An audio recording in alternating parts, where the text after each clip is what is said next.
Here's a fun and easy costume project you could build in an afternoon. It's a 3D printed unicorn horn with NeoPixel LEDs inside, powered by an Adafruit Gemma microcontroller. Let's get started. Download our free file and print out the model in white or glow-in-the-dark Ninja Flex. With our recommended settings, the print takes about 3 hours.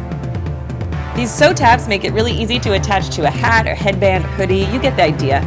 And you can use it as is or heat up your soldering iron to add some electronics.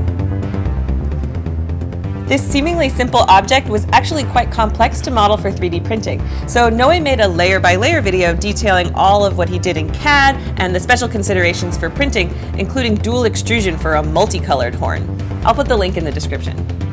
We're using 2 NeoPixel sticks back-to-back and wired in parallel.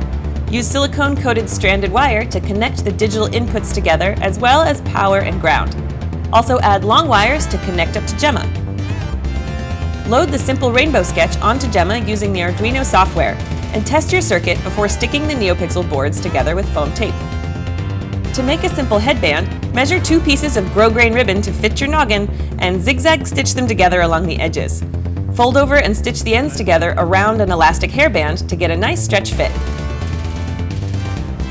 The ribbon sandwich can hold the Gemma and battery off to one side, with wires inside leading to the pixels.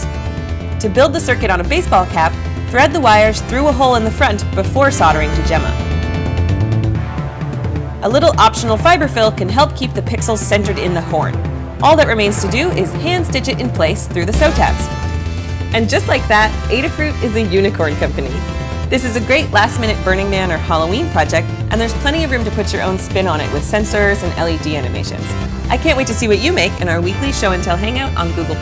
And please subscribe for more electronic costume projects from Adafruit.